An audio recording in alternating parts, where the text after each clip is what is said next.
ہم سب کی طرف سے آپ سب کی خدمت میں سلام پہنچے۔ پچھلے دنوں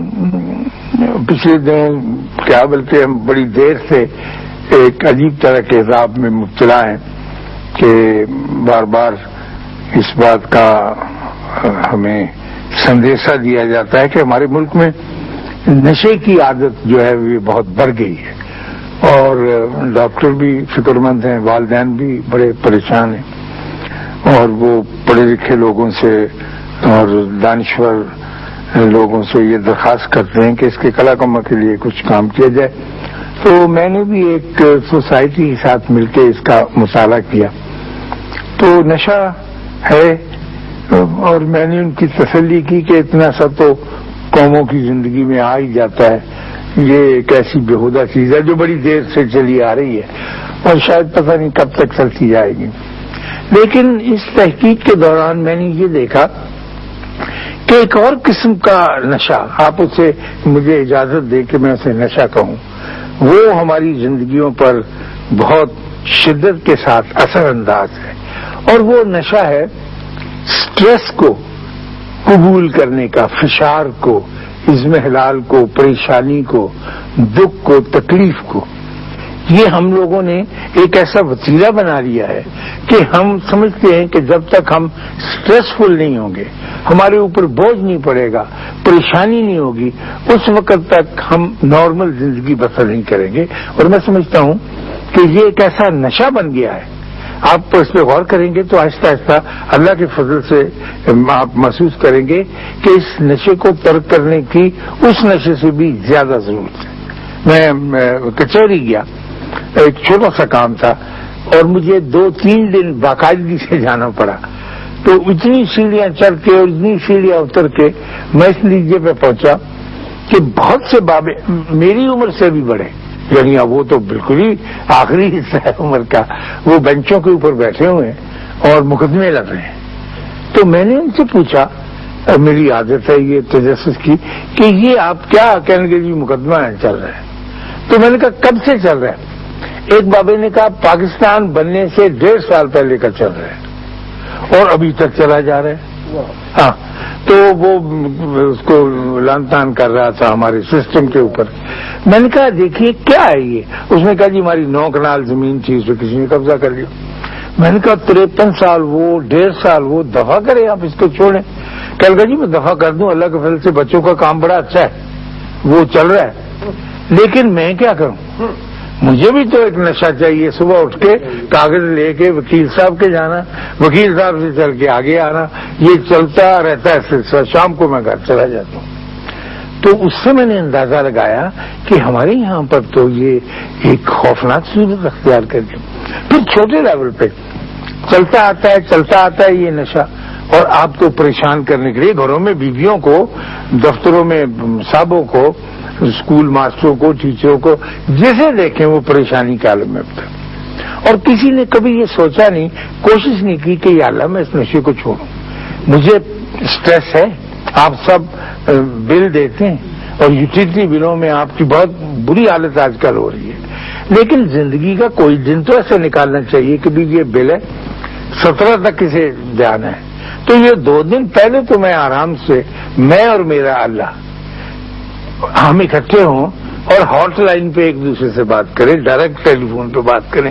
یہ کیا بات ہوئی کہ ہم نے اپنا سارے کا سارا سٹریس کے حوالے، فشار کے حوالے کر دیا ہے، دکھ کے حوالے کر دیا ہے۔ اس دکھ سے تو نکلنا پڑے گا، اور میں سمجھتا ہوں ہماری تیسری دنیا یا مشرق کے لوگ اور پاکستان کے بطور خاص آج کل اس قدر دکھ کی طرف خوشی سے بڑھتے ہیں کہ ان کو شاید کوئی کام ہی نہیں رہا۔ میں ایک زمانے میں اسلام آباد میں رہتا تھا، اندرونی شہر بھی رہتے رہے، اب مجھے پتہ نہیں کہ وہاں کا کیا حال ہے، لیکن اس زمانے میں، آج سے میں 20-25 برس پہلے کی بات کرتا ہوں، ہمارے پاس پیسے بھی کم ہوتے تھے، کھانے پینے کے لیے بھی کچھ ایسی چیزیں زیادہ نہیں ہوتی تھیں، لیکن یہ بوجھ جو ہم نے اپنے اوپر اب طاری کر لیا، میں تو کہوں گا ایسا ہوتا نہیں تھا، لیکن اب ہم اس نشے میں بار بار اسے نشہ کہوں گا، اس شدت سے مبتلا ہو گئے کہ ہم اس سے باہر نکلنے کی کوشش ہی نہیں کرتے۔ میرے ایک دوست ہیں، ان کو میگرین کی شکایت ہے، آدھے سر کا درد ہوتا ہے، اور وہ ایسا ہے طے شدہ کہ بدھ کے دن ہفتے میں ایک مرتبہ شام کو 3 بجے کے بعد وہ ضرور اٹیک ہوتا ہے ان کو، اور وہ 2 بجے ایک چھوٹے سے سٹول پر اپنی دعائیاں اور ایک بڑے سٹول پر اپنے رسالے اور کتابیں لے کے پڑھتے ہیں شوق سے. اس کی بیوی آرام کرتی ہے کہ اب اسے اٹیک ہوگا، یہ جانے اور اس کا کام جانے. وہ انتظار میں بیٹھے ہوتے ہیں کہ یہ بہو کب آتا ہے. پرانے زمانے میں کہانیاں تھیں نا کہ ایک بستی کے اندر بلا پڑتی تھی تو وہ ایک بندہ دیتے تھے یا ایک لڑکی کے قتل کر کے کھا جائے گی.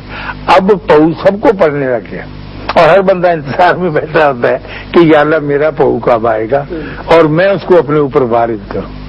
حالانکہ اگر آدمی غور کرے اور اس نشے پہ لعنت بھیجنے کی کوشش کرے تو نکل بھی سکتا ہے. انسان اللہ کے فضل سے بہت طاقتور ہے، اللہ نے اس کو بڑی صلاحیتیں عطا کی.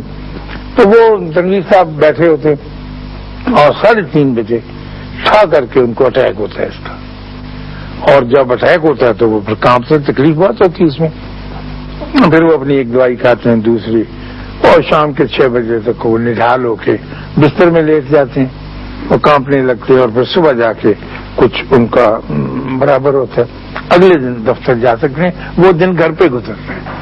تو ایک روز جب میں اور ممتاز مفتی ان سے ملنے گئے تو وہ اپنا سامان رکھ کے بیٹھے.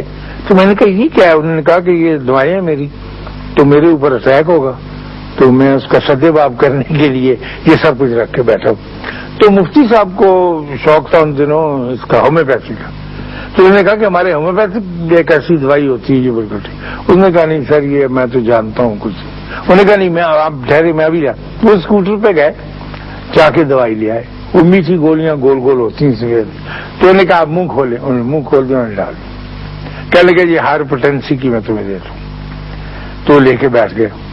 اب اتفاق اللہ کا دیکھیے اس کی مہربانی کہ 3:30 بجے 4 بج گئے. 5 بجے انہوں نے زور سے چیخ ماری اور پریشان ہو گئے، کہنے لگے میری بیماری کہاں گئی. تو وہ تو عزیز ہے نا اس بیماری کے. ہاں تو کہنے لگے کہ یہ میرے ساتھ دھوکہ ہو گیا، یہ کیوں ایسا ہوا ہے. لیکن وہ جا کے بیٹھ گئے اپنی. اس کی بیوی کہنے لگی اچھا ہوا نہیں ہے. کہنے لگا نہیں یہ تو کوئی خراب بات ہوگی. رات انہوں نے بڑی بے چینی میں گزاری. اگلے دن وہ CMH گئے اور اس دوائی کو دکھایا. انہوں نے چیک کیا، ٹیسٹ کیا، ایگزامن کیا. انہوں نے کہا جی کچھ بھی نہیں ہے، تو دوائی نہیں ہے، تو میٹھا ہے، چینی ہے اور کچھ بھی نہیں. تو وہ آ گئے کہنے لگے کہ میں اس میں کوئی کورٹیزون وغیرہ نہ کر. تو آ کے مفتی صاحب سے کہا کہ آپ ہمیں بتائیں کہ یہ کیا تھا. انہوں نے کہا یہ ہماری ایک دوائی ہے بڑی مشہور ہے، اسپیسیفکلی وہ اس میگرین کے لیے ہے. تو انہوں نے کہا جناب مجھے بالکل نہیں چاہیے یہ دوائی.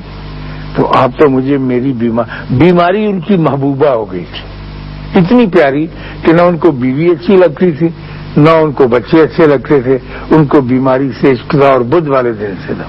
اگر آپ غور کریں گی تو آپ کو احساس ہوگا، اپنے گھر کو غور سے دیکھیں گی کہ اپنی اپنی بیماری کے ساتھ ہر بندہ چمٹا ہوا ہے اور پازیٹیوٹی کی طرف، مثبت زندگی گزارنے کی طرف کسی کا کوئی ارادہ نہیں. میں جانتا ہوں اور محسوس بھی کرتا ہوں کہ بہت تکلیف ہے. ہمارے مالی حالات اتنے اچھے نہیں ہیں جتنے ہونے چاہیے، لیکن اس کے باوجود گزارا چلتا تھا. دیکھیے میں آپ کے سامنے بیٹھا ہوں اور میں عمر کے اس حصے میں ہوں جب یہ بالکل عمر کا آخری پیرا ہوتا ہے. لیکن میں آپ کو بتاؤں 64 میں ہمارا یہ ٹی وی اسٹیشن چلا تھا. تو 64 میں جو میں کماتا تھا یا جو میری تنخواہ تھی اور اب جو کچھ میں کماتا ہوں جو میری تنخواہ ہے، اس وقت میری کمائی کا 70% حصہ ان آئٹمز پر لگ رہا ہے جو 64 میں موجود ہی نہیں تھے. اور میں خدا کے فضل سے جب زندہ تھا، میں آپ کو ایمانیہ حلفیہ کہتا ہوں کہ میں 64 میں زندہ تھا اور یہ آئٹم نہیں تھے. تو اب آپ پوچھیں کہ مثلا اس زمانے میں فوٹو اسٹیٹ موجود نہیں تھی، تو مجھے نہیں پتا فوٹو. اب میں تحقیق کر کے پوچھتا ہوں، سارے بچے یہ جانتے ہیں کہ یہ فوٹو اسٹیٹ کرا کے لاؤ، یہ کرا کے لاؤ. آپ کے گھر کے اندر آپ کے بچوں کا اکانومی کا بڑا بوجھ اس کا بھی بن گیا ہوا ہے. پھر اس زمانے میں مثلا وہ نہیں تھے، ایک چیز ہوتی ہے شیمپو. میرا ایک ساتھی تھا، اس نے کہا ہتھیلی کر، اور اس نے ہتھیلی کے اوپر ایک بڑی فضول چکنی سی چیز رکھ دی. کہنے لگا میں کہ یار یہ کر تم نے میرا ہاتھ. انہوں نے کہا تو سر پانی لگا کے کر فٹافٹ. وہ کیا تو بڑی جھاگ بن گئی. میں نے کہا یہ کیا؟ اس نے کہا یہ شیمپو. آج میں جب اشتہار دیکھتا ہوں اپنے ٹیلی ویژن پہ اخباروں میں تو پاکستان کا سب سے بڑا مسئلہ یہ ہے کہ کون سا شیمپو استعمال کیا. ہر روز ہر میری لڑکیاں جو میری پوتیاں ہیں نا وہ اس عذاب میں مبتلا ہیں کہ یہ اچھا نہیں ہے وہ اچھا ہے, اس میں یہ خرابی اس میں یہ خرابی ہے. ایک عذاب میں زندگی پڑی. تو میں نے کہا میں تو جب بھی بی اے میں پڑھتا تھا لال صابن سے نہاتا تھا, اب بھی لال صابن سے کچھ فرق نہیں پڑا ہے. لیکن یہ سارے عذاب اکٹھے کرتے ہیں تو وہ بہت سے عذاب ایسے ہیں جو واقعی سن 64 میں موجود نہیں تھے. اور ہم اب بڑی مزے کی زندگی ایک ایک کر کے میں گنواتا ہوں تو آپ بے حیران ہوں گے کہ واقعی تھی. تو کیا ہم اپنے تقاضوں کے مطابق اس سے باہر نہیں نکل سکتے؟ اور کیا ہم اپنی بیماری کو اسی قدر کلیجے سے لگا کے بیٹھ رہیں گے؟ کیا ہماری زندگیوں میں خوشی کا کوئی دن بھی نہیں آئے گا؟ خوشی تو ایک ایسی چیز ہے جو بالکل آپ کے اندر سے پیدا ہوتی ہے, باہر سے نہیں لی جا سکتی. میرے بچے مجھ سے کہتے ہیں, میرے دوست مجھ سے کہتے ہیں کہ جب آپ کے پاس چیزیں زیادہ اکٹھی ہوں گی تو آپ کو زیادہ خوشی ہوگی. میری بہو کہتی ہے کہ اگر اس کے پاس آج کل وہ پتہ نہیں کیا پنے کا ہار کچھ ہوتی تھی وہ بن جائے, اور کہتی ہیں کہ ماموں اگر 2 ہو جائے نا تو میں بڑی خوش ہوں گی. میں نے کہا اچھا میں تمہیں لا دیتا ہوں. اس نے کہا کہ 35,000 کا ہے. چلو میں کہہ لیجیے کتنے دن خوش رہوگی؟ اس نے کہا میں کافی دن خوش ہوں گی. میں نے کہا تم شیخی بگار لو گی اپنی سہیلیوں کے ساتھ کہ میرے پاس وہ سیٹ بھی ہے. ہو گیا. پھر اس کے بعد کہ یہ مجھے کہنے لگی کہ پوزیشن کا ایک اپنا نشہ ہوتا ہے کہ خمار ہے اس کا کہ میرے قبضے میں. میں نے کہا پیارے بچے میں تم سے یہ پوچھتا ہوں کہ اتنی ساری قیمتی چیزیں اکٹھی کر کے جب تم سوتی ہو اور سونے لگتی ہو تو ان ساری چیزوں سے تمہارا تصرف جو ہے وہ ٹوٹ جاتا ہے.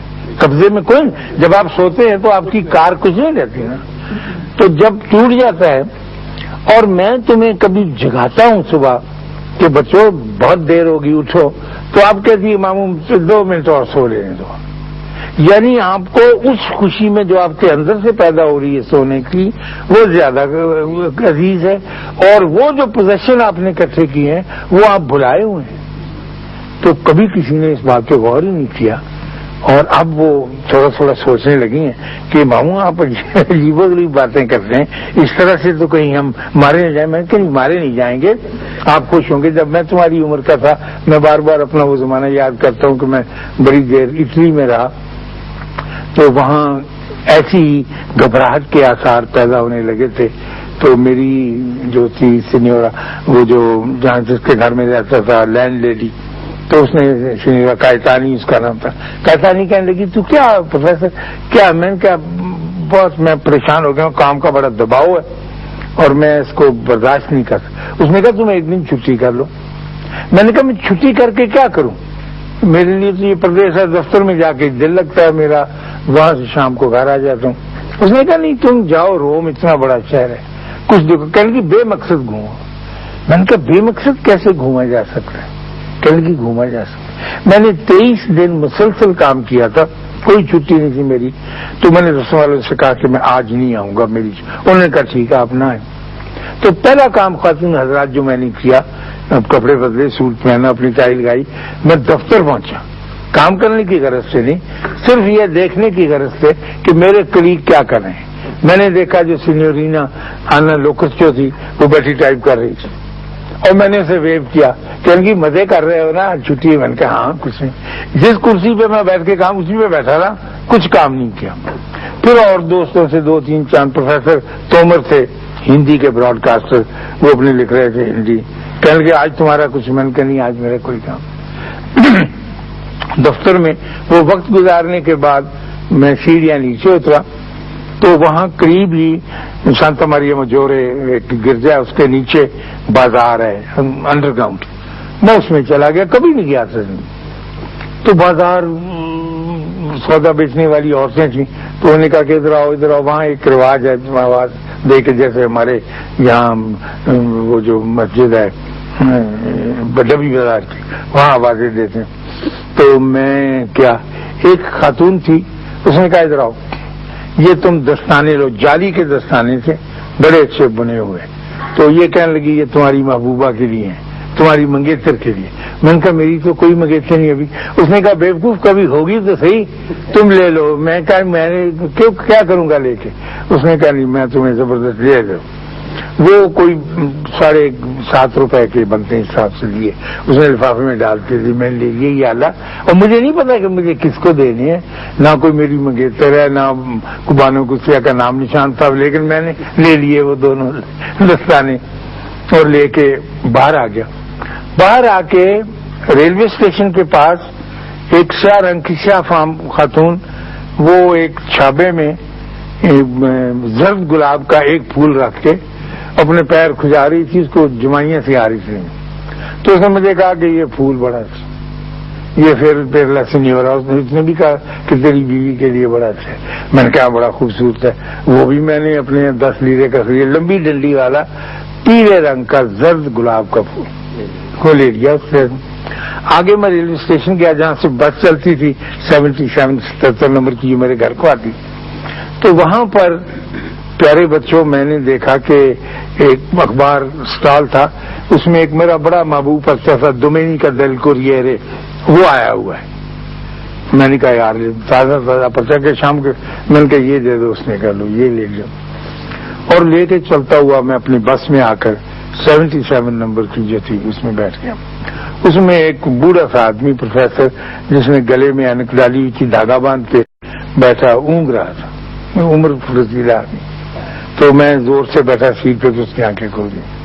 اس نے مجھے کہا کیا بنجورنو، میں نے کہا بنجورنو، کیا کہنے کا کتاب میرے ہاتھ سے گر کے نیچے چھوٹ گئی، میں پڑھ رہا تھا، تو اب میں نے اٹھانے کی زحمت گوارا نہیں کی کہ کوئی بندہ آئے گا تو مجھے اٹھا دے گا، نہیں میں نے کہا لینے یہ رکھ لوں میں نے دے دی۔ کہنے کا بہت اچھی کتاب، پھر ہم باتیں کرنے لگے اس سے۔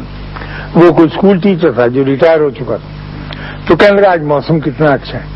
میں نے کہا ہاں جی موسم واقعی بہت اچھا ہے۔ بس میں بیٹھے باتیں کرتے گھر کی طرف آ گئے۔ جب میں گھر کے پاس پہنچا شام ہو گئی بڑی، تو میں نے ایک ستارہ جو زندگی میں 2 سال ہو گئے تھے مجھے کبھی نہیں دیکھا تھا، روز اسی وقت آتا تھا، وہ میں نے دیکھا کہ جناب ایک ستارہ ہے جو مجھے ایک گائیڈ کے طور پر ایک نشاندہی کر رہا ہے کہ میرا گھر اس طرف کو ہے، یعنی ایک لگا مجھے جیسے کچھ بھی ستارے کو دیکھ کے کر دیا، وہ بڑا اچھا لگا، میں کافی دیر دیکھ رہا، تو گھر آ گیا۔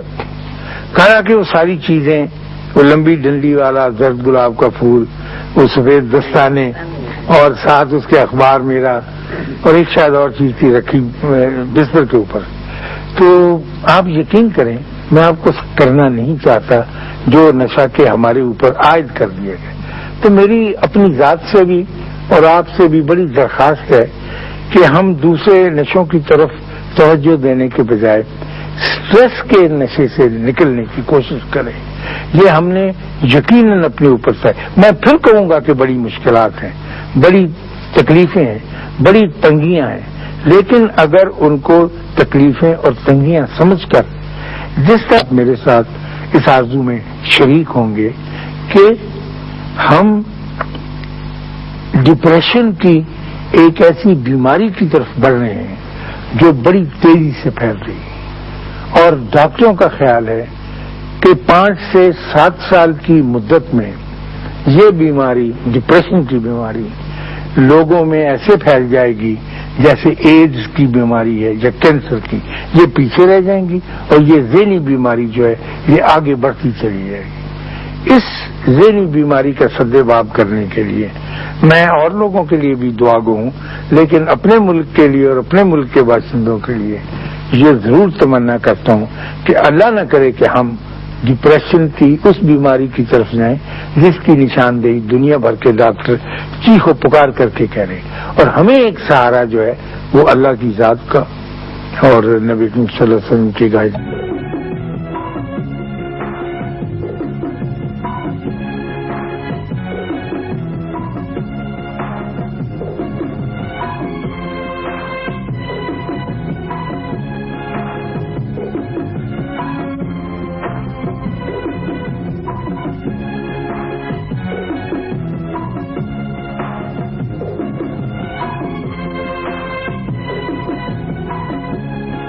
بھی ابھی ہم اس پروگرام کے شروع ہونے سے پہلے کچھ ایسی ہی سنجیدہ اور گمبھیر اور وزنی باتیں کر رہے تھے، اور میرے ذہن میں یہ لہر بار بار اٹھ رہی تھی کہ ایک منزل تک پہنچنے کے لیے ہم تو یہاں منزلی کی باتیں کر رہے تھے اور اپنے بچوں کو کامیاب زندگی بسر کرنے کے طریقے بتانے کے لیے سوچ رہے تھے۔ ایک منزل تک پہنچنے کے لیے جتنی کہ K2 کی ہے، K2 2 فٹ یا 2 فٹ کچھ انچ اونچا ہے، خیر یہ میرا بحث نہیں، لیکن وہ یہ سمجھتے ہیں۔ تو K2 کی چوٹی ہمارے پاس ہے، ناگا پربت کی چوٹی ہمارے پاس ہے، راکا پوشی کی چوٹی ہمارے پاس ہے، ترچمیز ایک پہاڑ اس کی بھی چوٹی۔ تو مجھے ان پہاڑوں سے اس لیے بھی محبت ہے کہ میں نے یہ دیکھے ہوئے، ان کے دامن میں ظاہر ہے اوپر نہیں گئے۔ پہاڑ کے دشوار گزار ہو جائے گا اور تنگ ہو، پھر آپ وہاں اس کو بھی چھوڑ دیں گے اور پیدل چلنا شروع کریں گے۔ پیدل چلتے چلتے اپنی منزل کی طرف جاتے ہوئے پھر ایک مقام ایسا آ جائے گا کہ آپ پیدل بھی نہیں چل سکیں گے، لیکن آپ کو اپنی منزل، پھر آپ رسی کا استعمال کریں گے اور آنکڑے پھینک پھینک کر رسی کے پھر اونچا جانے کی کوشش کریں گے۔ جو ہے یہ سارے عمل کر کے پھر آپ اپنی منزل تک پہنچیں۔ زندگی میں اپنی صحت جسمانی کو برقرار رکھنے کے لیے اور صحت روحانی کو برقرار رکھنے کے لیے شہریار صاحب، آدمی جو ہے یہ کوئی ایک طریقے علاج ہی نہیں اپنا سکتا اور اس پر قائم نہیں رہ سکتا، فیصلہ نہیں کر سکتا۔ ہمارے یہاں پر سرکاری طور پہ ایلوپیتھک علاج ہے، طبابت ہے، حکمت ہے، پھر یہاں پر اب ہربل ڈرگس کا سلسلہ ولایت میں شام تک چلنے کے لیے وہ اپنی بیٹری چارج کر لیتے۔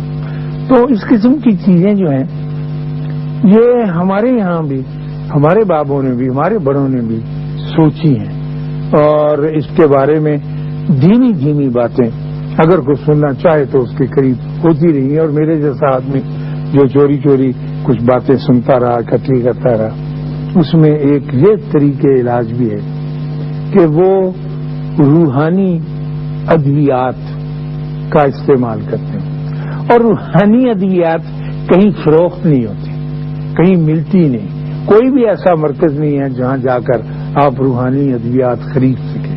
نہ تو یہ گولیوں کی شکل میں ہوتی، نہ یہ ٹنکچرز ہوتی ہیں، نہ یہ ٹیکوں کی شکل میں ہوتی ہیں، نہ ان کی ڈرپ لگ سکتی۔ یہ تو کچھ ایسی چیز ہے، یعنی ساری میں چیزیں گنواتی ہیں کہ بکھیر دے گا پیسے۔ لیکن تاؤ کے فلسفہ چینی ہے، اس کے لوگ کہتے ہیں، اس کے گرو کہتے ہیں کہ ٹھوس اور نظر میں آنے والی چیز اور جو بظاہر آپ کو مفید نظر آئے یہی مفید نہیں ہوتی۔